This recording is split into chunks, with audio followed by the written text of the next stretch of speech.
कानी बहू।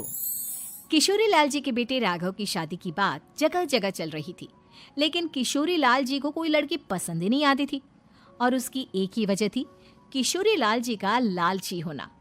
उनको लड़की वालों से मोटा दहेज चाहिए था और इसी चक्कर में एक दिन वो एक बहुत पैसे वाले के घर अपने बेटे का रिश्ता लेकर पहुंचे। उस आदमी का नाम था ओम प्रकाश। देखिए किशोरी लाल जी, मेरी एक ही बेटी है और मेरी सारी संपत्ति जायदाद सब कुछ मेरी बेटी नैना का ही है। पापा, नाम से लगता है बहुत खूबसूरत होगी। कितना अच्छा नाम है ना, नैना। वैसे बात तो सही है आपकी। अब इतना पैसा है, जमीन जायदाद है, इकलौती बेटी, आप भी क्या करेंगे?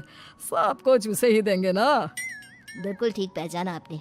बस बेटी की शादी और सारी जायदाद उसके नाम। पापा, बिना देखे हाँ कर दीजिए ना। इतना अच्छा रिश्ता फिर कहाँ मिलेगा? माला माल हो जाएंगे हम। मैं अपनी बेटी को बुलाता हूँ। अरे नहीं नहीं नहीं नहीं, आपकी बेटी का नाम नैना है, सुनकर ही लगता है बहुत सुंदर होगी।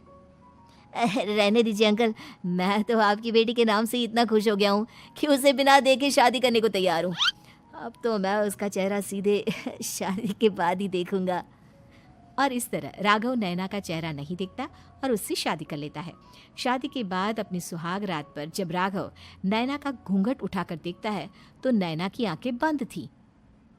कितनी खूबसूरत हो तुम नैना, जरा अपनी आंखें खोलकर मेरी तरफ देखो तो सही। नहीं, मुझे शर्म आती है। अरे, मैंने तुम्हें शादी से पहले भी नहीं देखा, और अब अगर तुम आंखें खोलकर मुझे देखोगी भी नहीं तो मुझे अच्छा कैसे लगेगा? इससे पहले कि नैना अपनी आंखें खोलकर राघव की तरफ देखती, अचानक से लाइट चली गई और राघव नैना को पूरी तरह से देख भी नहीं पाया। अगली सुबह नैना राघव के लिए नाश्ता बनाकर लेकर आई। अरे ये क्या, आधा पराठा सेका हुआ है और आधा बिल्कुल कच्चा। ये तुमने क्या किया नैना? बहू, तुमने क्या आधा पराठा तवे से नीचे लटका कर रखा था, जो आधा सेका है और आधा कच्चा?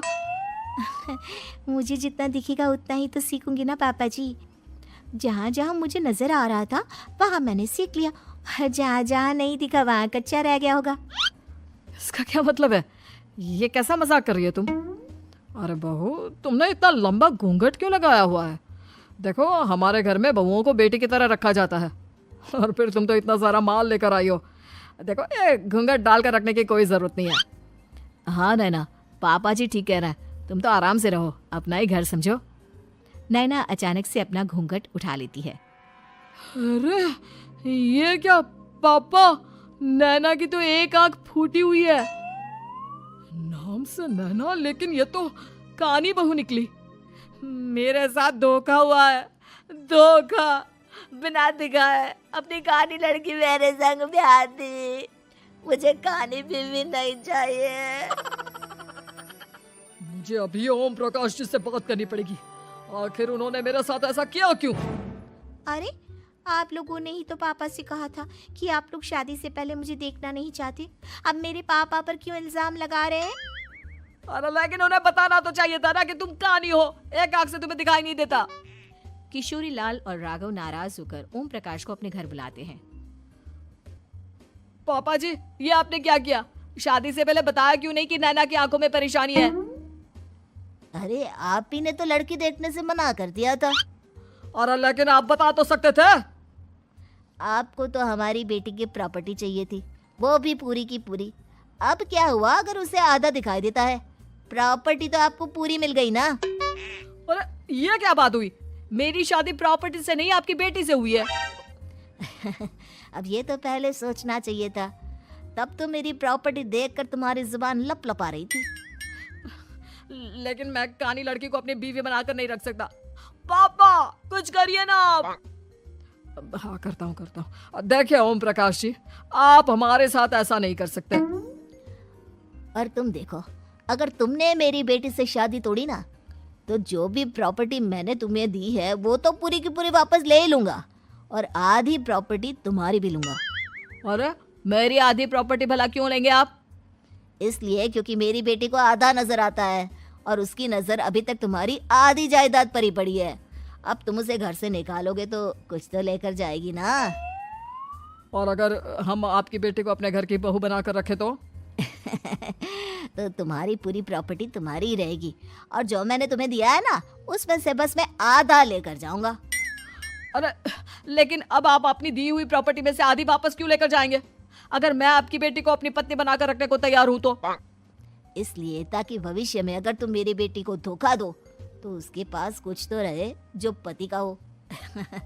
वैसे मेरे पास तो बहुत कुछ है, लेकिन अपने पति की कोई निशानी तो उसके पास होनी चाहिए ना।